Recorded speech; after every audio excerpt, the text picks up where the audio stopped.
How could she do this to me? How could she do this to our family? Those were my immediate thoughts when I awoke the next morning in a hungover haze. I'm Jonathan Fremont, and until last night, I thought my wife, Susan Fremont, was a loving wife and my true love. Turns out she is a loving wife, at least in practice, only with her lover. In other words, not me.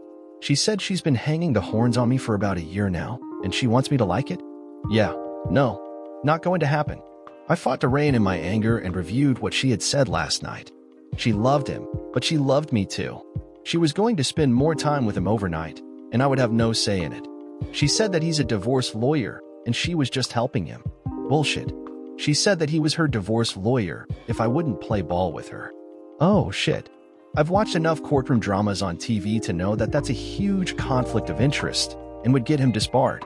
I smiled. Then as quickly as the smile had happened, it disappeared.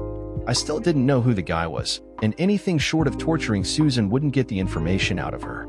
I briefly entertained the thought of torturing the cheating 304, but then I thought about my kids again. She's their mother. I can't do that to her. I reviewed everything I knew about the situation again. Yeah, if I didn't play by her rules, I was going to pay, so she and her lover boy could live together on my dime.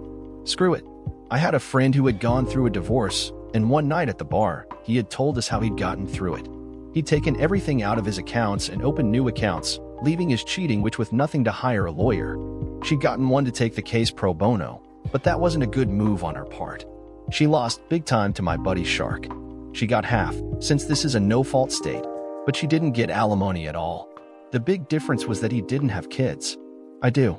That means I would have to pay for child support, at the very least. Now, as far as I knew, she wasn't bringing him to the house, which meant she was going to his place. I decided to check something, though, and called my in-laws. Hi, Jonathan. What's going on? Did you want to talk to the kids? My mother-in-law asked. Sweet lady. I wondered if she knew that her daughter was a filthy 304. Probably not. Oh, nothing much. I was wondering about something, though. How many days a week do you usually watch the Rugrats? I asked. 3 or 4 times a week, usually from 8 to 5 while Susan volunteers at the homeless shelter and food bank. She replied, Shit.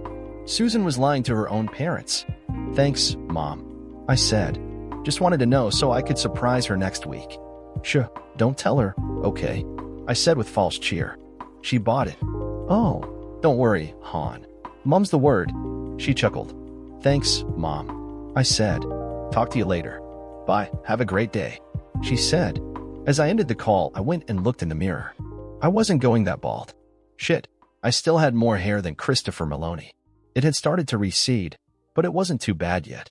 I shaved, then combed my hair, and sure enough, I did have more than Detective Stabler on SVU. Now, the beer gut would have to go. Shit, as much as she said that shit to hurt me the night before, she was right about that. How could I have let myself go like this? All that overtime, for one. 60 hours a week to bring home the bacon for my great kids and my 304 wife. The kids, I loved. The wife? Not so much anymore. Yeah, I wasn't quite as vulnerable as she would have me believe. First things first. I called and canceled all our joint credit cards and ordered new ones in my name only.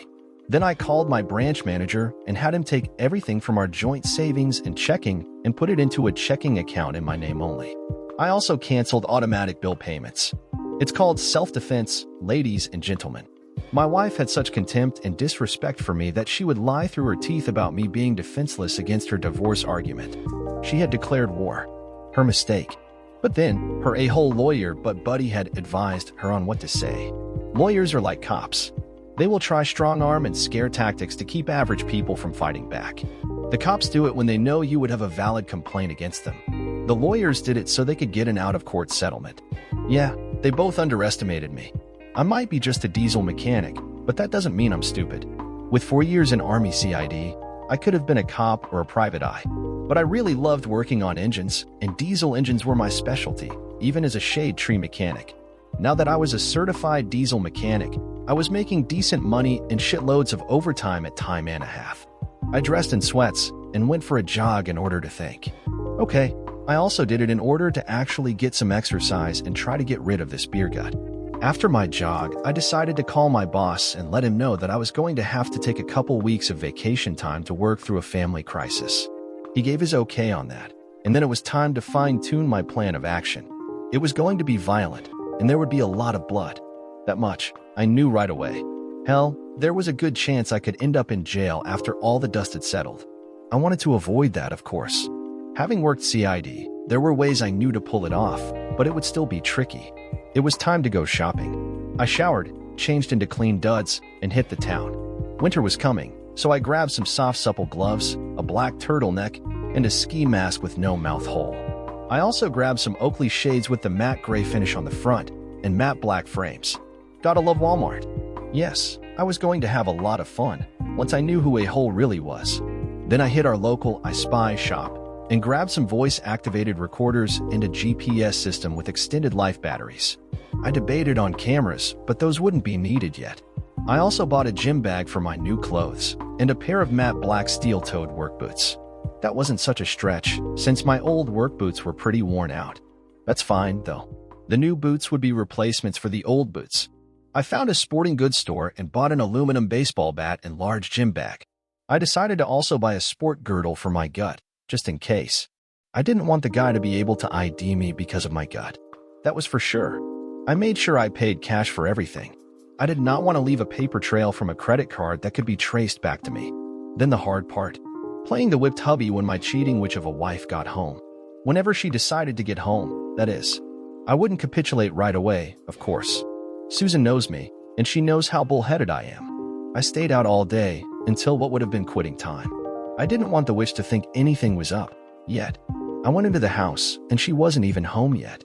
Well, screw it. I tried her cell phone, but it was turned off and went straight to voicemail. I left her a message that it was urgent, and she needed to call me immediately when she was able. I said the time and date, and told her that she needed to call me ASAP. It was time to mess with her head a little bit. She called 2 hours later, and the kids were still at their grandparents' place. She sounded out of breath. "Jonathan? What's going on?" she asked in a worried tone. I decided to sound broken up a bit. "Come home, Susan. It's about the kids. Please just come straight home." I sobbed a bit for effect, then hung up. Susan came straight home and burst into the room from the garage less than 10 minutes after I'd called her. She saw how pale I looked. "What's going on, honey? Where are the children?" she asked, her eyes full of fear. "What do you care?" I snapped.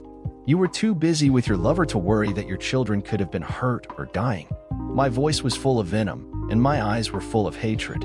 Oh, the marriage was over, but I was going to screw with her head something fierce before it was all over.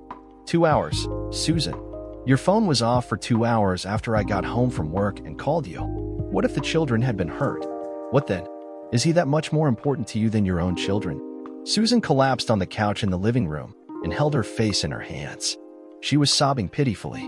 What if, instead of the children, I would have been killed? Would you care as much, Susan? I asked in a lower tone of voice.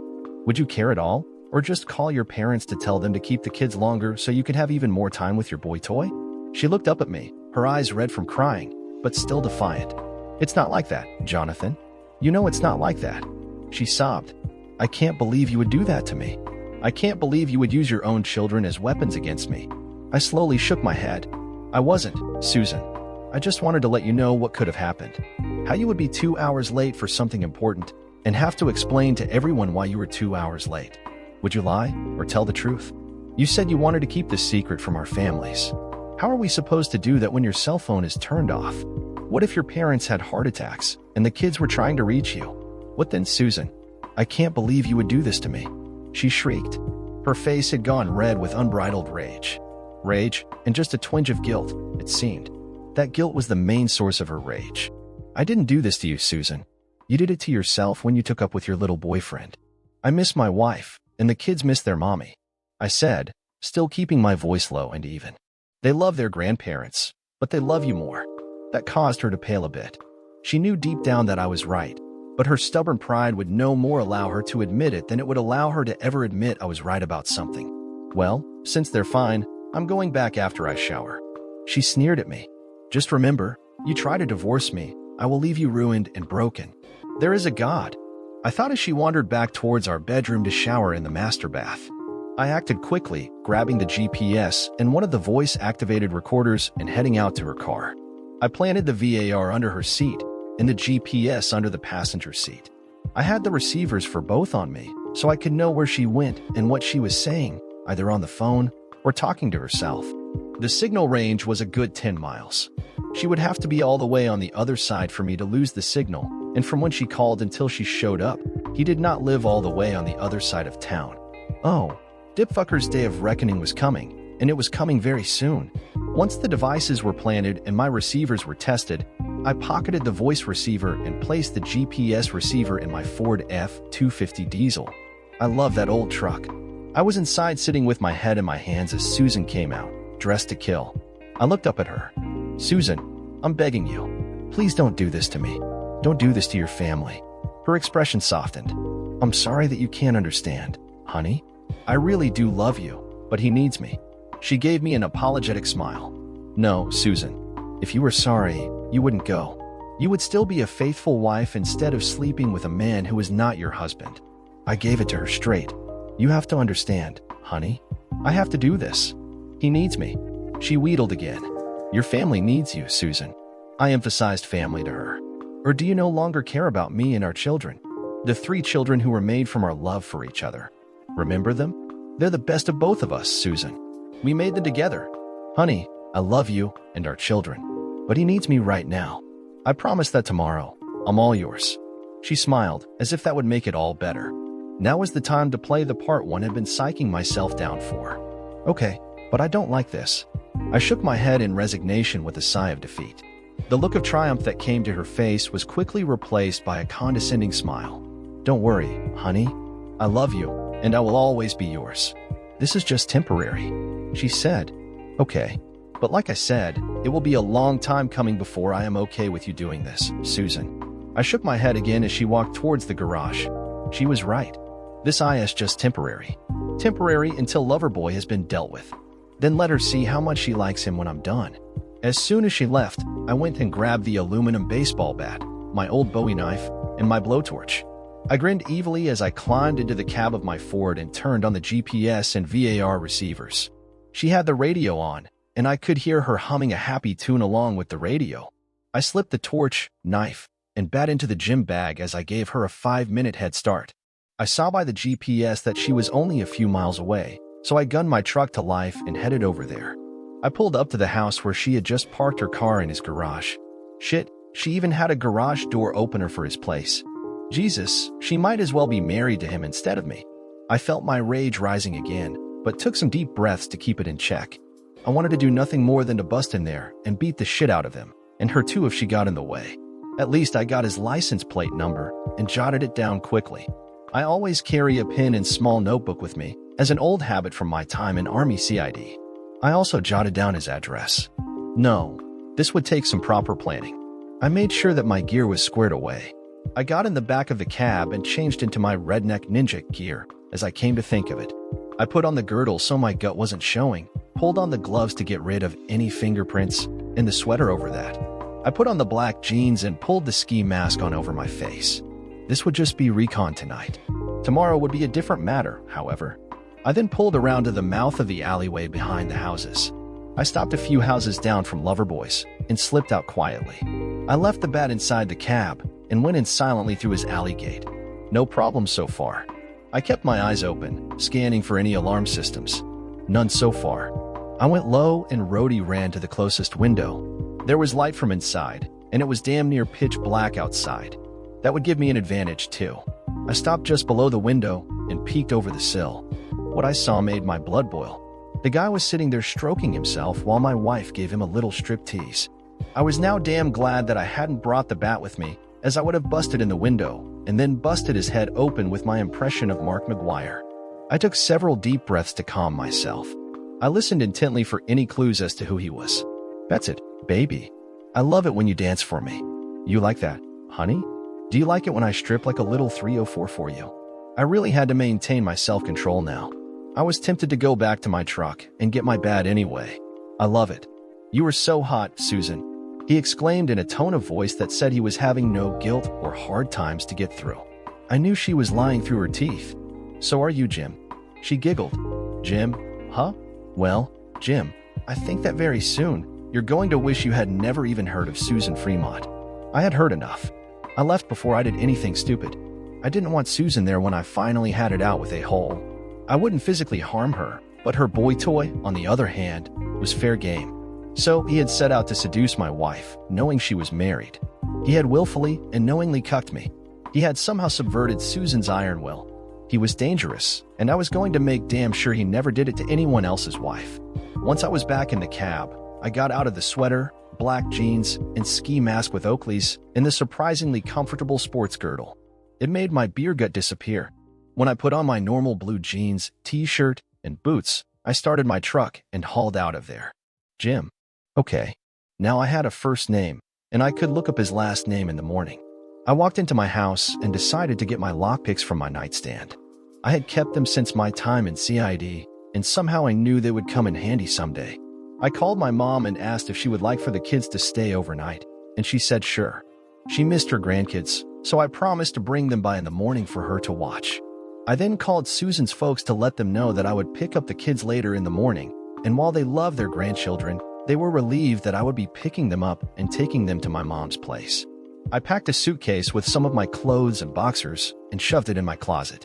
It was getting close to the end game. Now, she was going to realize just how much she had lost within the next 72 hours. I got to bed early and awoke early the next morning.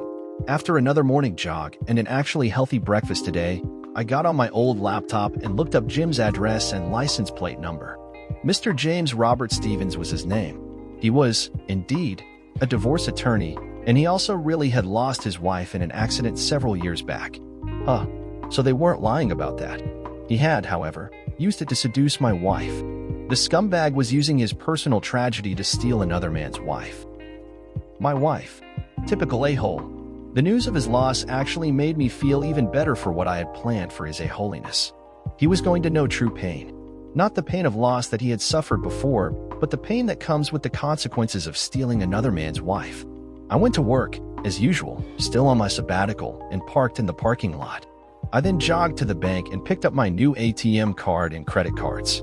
Once those were in hand, I pulled $300 out of the ATM and rented a car from the Hertz rental place down the street from the bank.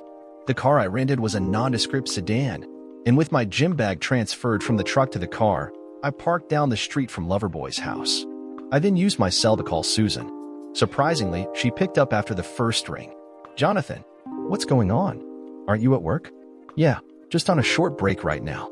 I lied. I was wondering how long you were going to let the kids stay at your grandparents' house. Until Monday. Why? She asked. Well, then you won't mind if my mom watches them for a while? They're her grandkids too, and she misses them. I said it in a reasonable tone. I was getting better and better at hiding my resentment. Okay, I have no problem with that, she said nonchalantly. The fact that she was giving in that fast was different and worried me a little. Sounds good. I'll have Mom pick them up shortly. I lied again. Can I expect some of your loving at home tonight when I get off work? I asked in a hopeful tone. There was a long silence before she spoke again, and I realized she had muted her cell's microphone. I guess so. It's only fair, after all. I told you that I was all yours tonight, she said in her even tone that said she really didn't want to. Well, soon she wouldn't really have a choice. Then her mood and tone lightened somewhat. Does this mean that you're actually seeing things my way? I had to swallow my bile before answering with another convincing lie. Let's just say I'm leaning that way, but I do want equal time with you, if that's not too much to ask.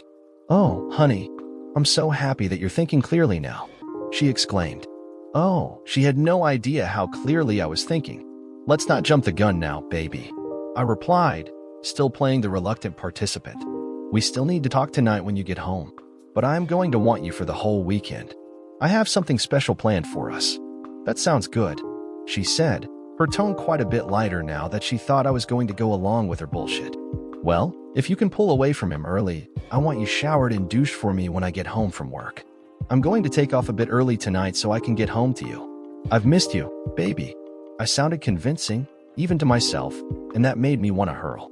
However, the last couple of days of jogging, eating right, and not drinking had helped my stamina quite a bit.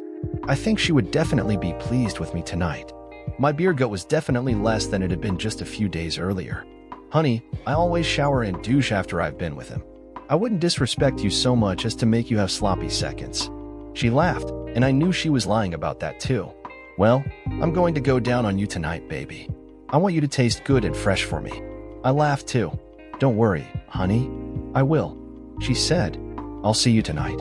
She ended the call and I put my cell phone back in my pocket. I changed quickly in the backseat of the sedan, and once again I was the redneck ninja, only without my ski mask and shades on yet. I slumped down in the car to wait. I was parked the opposite direction than she would go home, but I couldn't be too careful.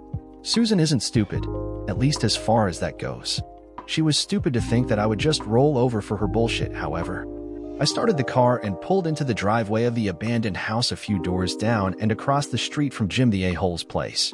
I maneuvered the mirror so I could easily see his driveway and garage and slumped down in the seat to wait. I was prepared to wait for hours if necessary. Susan surprised me when she left after only a few hours. She texted me and said she was leaving now and would be home clean and fresh and waiting for me. I smiled grimly, then backed out of the driveway and followed her at a safe distance. I wanted to make damn sure she wasn't lying to me. Sure enough, she pulled into our driveway 10 minutes later, and I just drove on by and back to his place. I parked in the alley behind the houses again and slipped in through his back gate as I had done the previous night. Only this time, I had my bat on me, and it was going to get a workout. I made sure my ski mask and shades were on, and decided that it was indeed time. I looked in his bedroom window, and the lover boy was asleep. I smiled grimly, then tried the back door. It was unlocked, so I didn't even need to pick the lock. What an arrogant a-hole. Fine by me. Now, some of my favorite movies are the Dark Knight trilogy starring Christian Bale, Michael Caine, and a bunch of other great actors. One of the parts one liked the most was how he would change his voice as Batman. I was planning to do the same. I had my full redneck ninja thing going on now, and when I walked into his bedroom, he was still out like a light. Apparently, he had spent all night having sex with my wife. Well, that was going to end now. I dropped the gym bag, took the bat out, cleared my throat loudly, and he opened his eyes blearily at first. Then he saw the bat in my hands, and he freaked out. I brought the bat down on his knee first, shattering his kneecap. Enemy mobility was now greatly compromised. He screamed, and I brought the bat down again, shattering his other kneecap. Enemy mobility was now nil. I smiled under my mask. I lowered my voice to a growl. How does it feel, lover boy? Jonathan is a friend of mine, and he even told me not to do anything to you if I found out who you were. Unfortunately for you, I have my own sense of justice. I punctuated this with a swing to his balls and heard bone crack as his pelvis broke. Please don't kill me. He screamed through the pain. I'll do anything you want. I have money. I can pay you. He cried tears of pain. I don't want your money. I growled back. I want you to never so much as think about Susan Fremont again. If you do, I will return, and you will not be so lucky next time. This time was just a warning. If you report this to the police and Jonathan gets in trouble, I will return, and I will kill you. You've already ruined his marriage. I punctuated that with another swift swing to his balls. From what I'd seen the night before, he wasn't even as well hung as I was. He was in shape, though. Shape I would be in soon, but by then, he wouldn't be able to compete. I then swung the bat once more, breaking his left arm just below the shoulder. I found his cell phone and bashed it with the bat, then bashed both of his landline telephones. I did not want him to call Susan, or anyone else for that matter.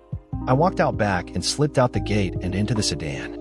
I changed again, then drove to a quickie mart across town, where I dumped the bat. I put gas in the gasket in the trunk of the sedan, then drove out of town a ways and torched the rest of the gym bag. Once that was done, I wiped my fingerprints from the torch and threw it on the fire. It was a shame to burn those Oakley shades, since they were pretty expensive. But that was okay.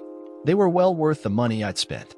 Then I went to a divorce attorney of my own and had her draw up papers against Susan. I was suing for full custody of the kids and 75% of everything. I would pay her no alimony, nor would I ask her for child support. As long as she played ball, I would not tell her folks the real reason we were getting a divorce. I told my attorney that I would have an admission of her affair recorded very soon. Then I drove back to the rental place and turned in the car. I thanked him, then jogged back to the diesel shop and went inside. I told my boss that I could work the rest of the shift, but needed to leave early to meet Susan. I would still need a few days off coming up, and he was okay with that. Once I was done with the work in the shop, I decided to buy a prepaid cell phone on the way home. I activated it, called 911, and in my growling voice, told them what had happened to Mr. James Robert Stevens and gave them his address. I then tossed the phone out the window and into the canal that ran alongside the road. No, I didn't want him to die. I just wanted him to feel the pain I had felt, but for the rest of his days. He had sex with my wife, so I had messed his life. It was a fair trade, I thought.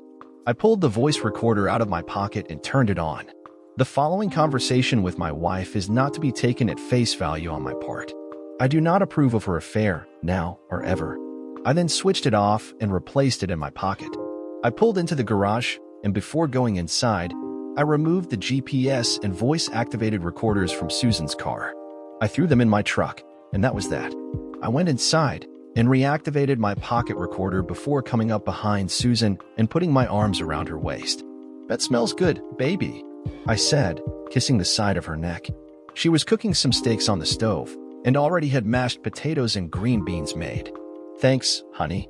I am so glad that you're more accepting of the situation now." She cooed, then turned her face up to kiss my lips.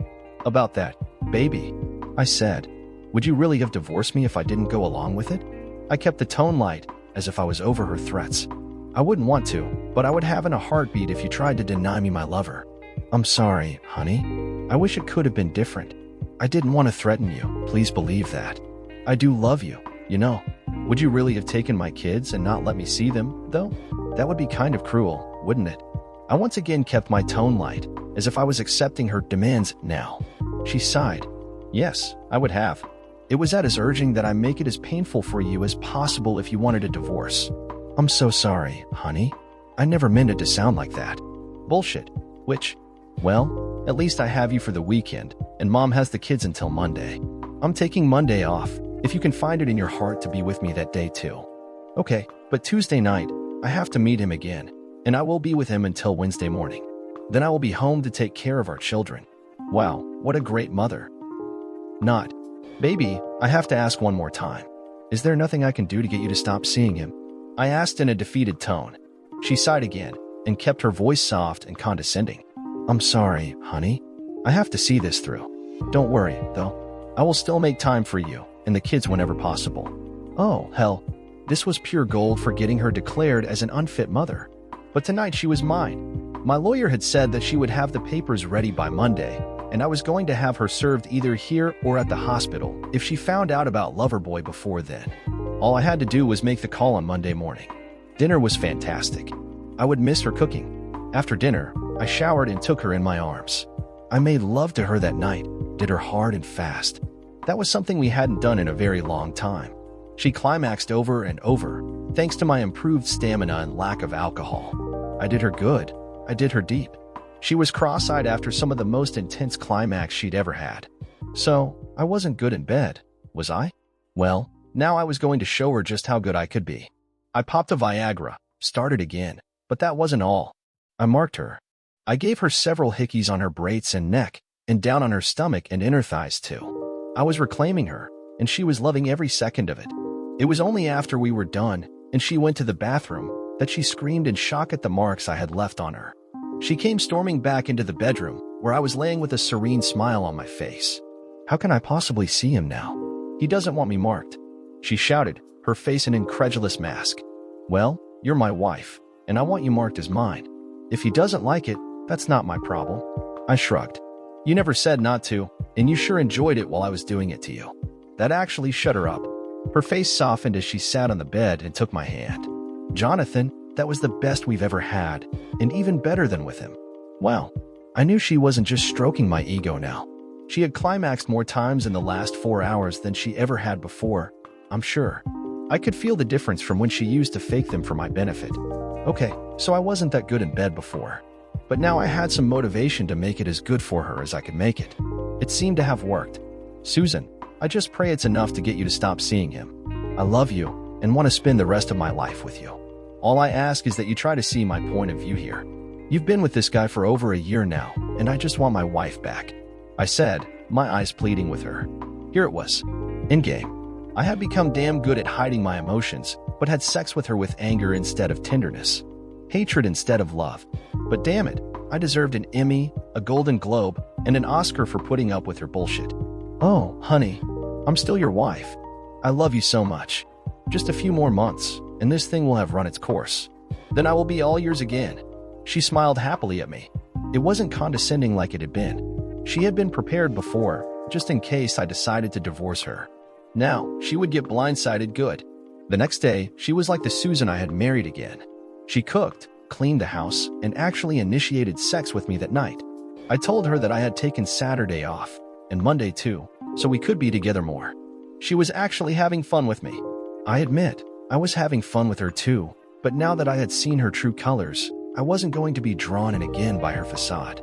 That night, I renewed the marks I'd made on her Friday night, and she didn't even protest afterward. It wasn't until Monday that the shit hit the fan. I pleaded with her one last time not to go back to him. Instead, she grabbed her cell phone and took it into the living room. I told her that I was going to pick up the kids, and she said that was fine. I went and picked up my boy and 2 girls from Mom's house, and she thanked me for letting them stay with her. On the way home, we stopped at Burger King, and I bought them lunch. They loved it. Sure, it's not McDonald's, but oh well. The food tastes a lot better than Mickey D's. We were just getting ready to leave when my cell phone rang with Susan's ringtone. "Hey, babe, miss me already?" I said with a chuckle into the phone. I took the kids to BK for some lunch, and we're on the way home now. "Jonathan, what is the meaning of this?" She screamed. "Oh, did I fail to mention that she had been served while I was picking my kids up?" "Oh, you must have gotten the papers," I said. "Sorry, baby. We can talk about it when we get home." "Okay, we have something to talk about." I ended the call before she could retort and turn my phone off. I pulled into the garage and took the kids inside. They were hanging all over me, and Susan, in spite of the divorce papers, was actually happy to see them. They ran to their mommy and asked her where she had been. She made up the usual lie that she was volunteering a lot, then actually told the truth when she said that we had a special mommy and daddy only weekend. I told them that they should go play in their rooms, as mommy and I needed to talk. Once they were out of sight, I took Susan into the basement. "Okay, now the kids won't hear us," I said. "Susan, I'm going to divorce you. I'm sorry, but I can't take this anymore. I have asked you time and time again not to continue this affair, and now I have your own admission of the affair on tape. I will be sending that tape to my attorney, and she will submit it into evidence. As you could see from the divorce papers, I am suing for full custody, and the fact that you have been neglecting your family will come out at the trial. You also admitted that your lover was more important to you than your children. You will most likely be deemed an unfit mother, thanks to your affair with whoever he is.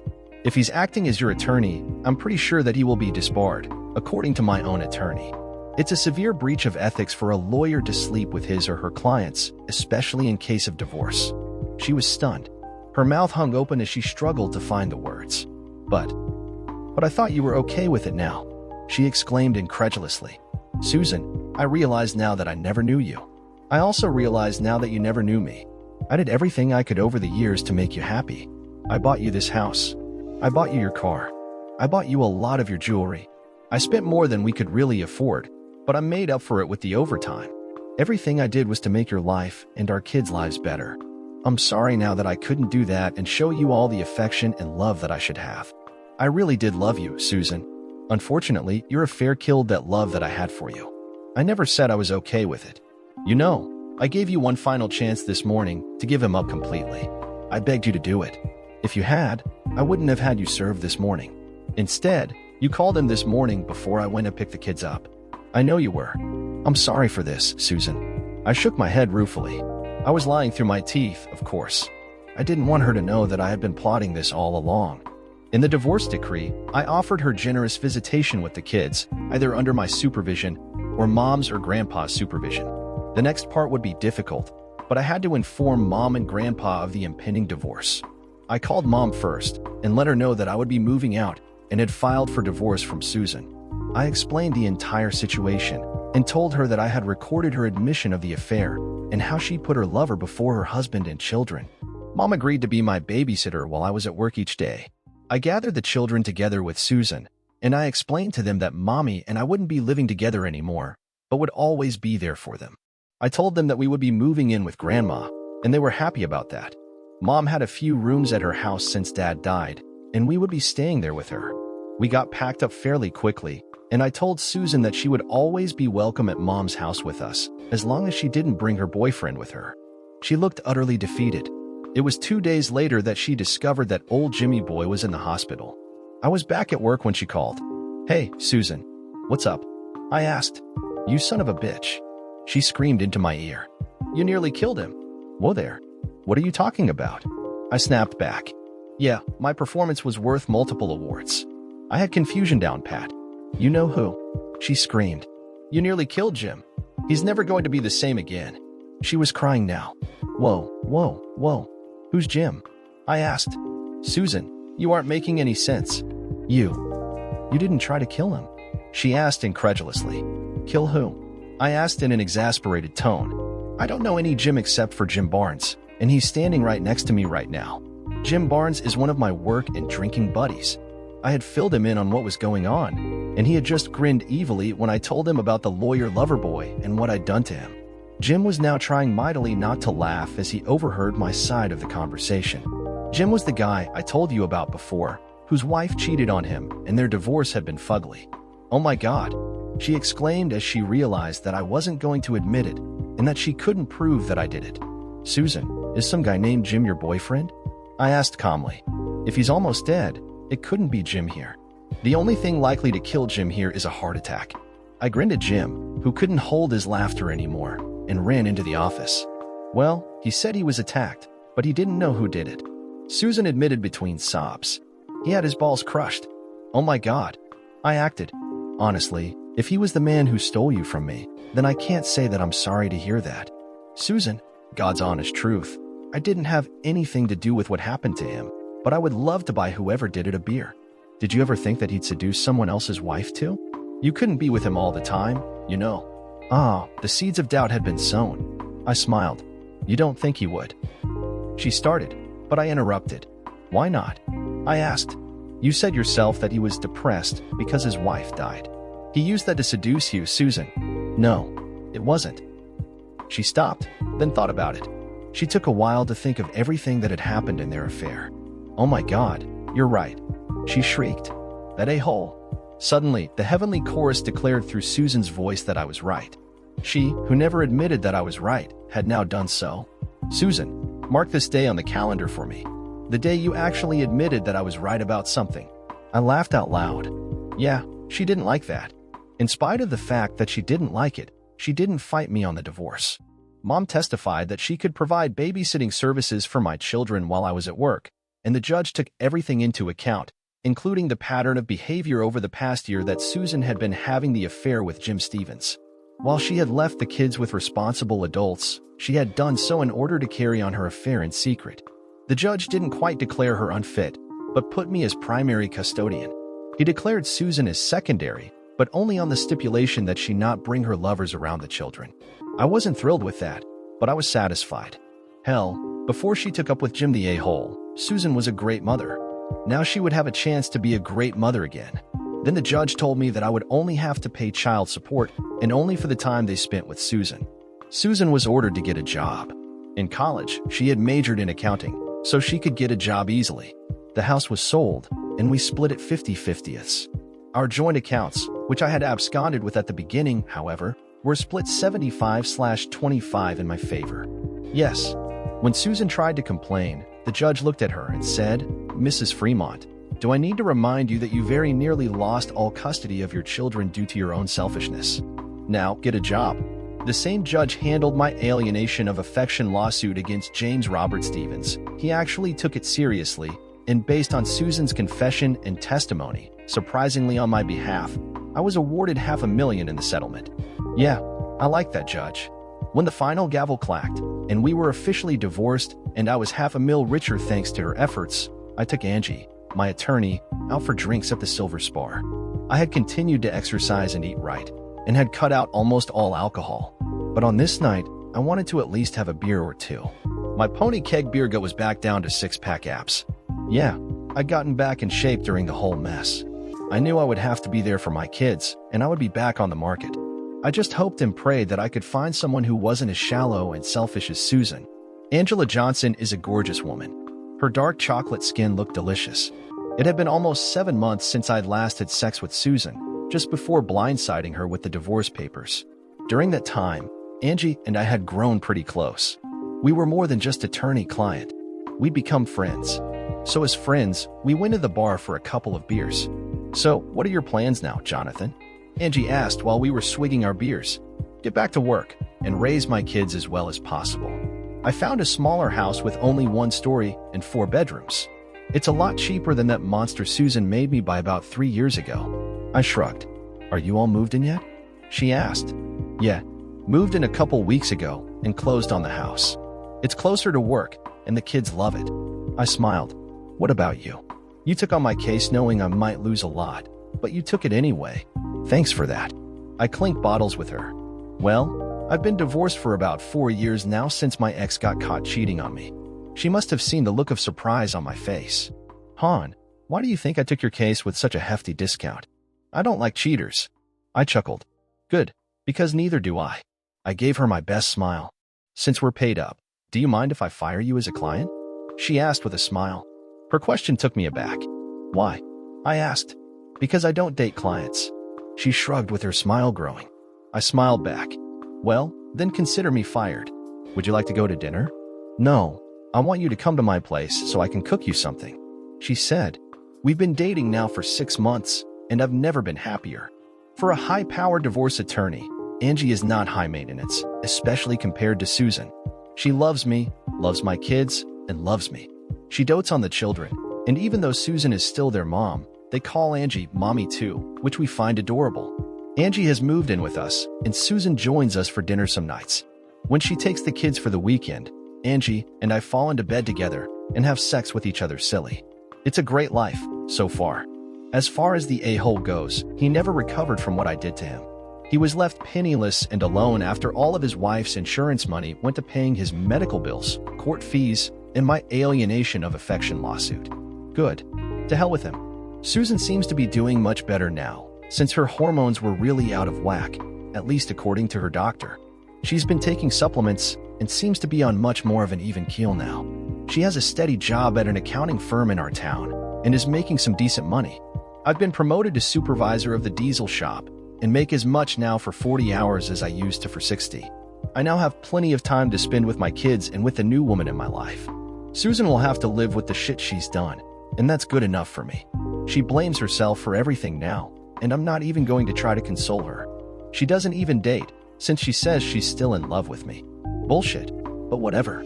She'll have those regrets for the rest of her life, and part of me hopes she chokes on them. Am I still a little bitter? Yeah, I have to admit that I am. Luckily, Angie is here to help take my mind off the shit my ex put me through. Yeah, life is pretty damn good now. Dear listeners, please share your thoughts in the comments section below and don't forget to like, share, and subscribe.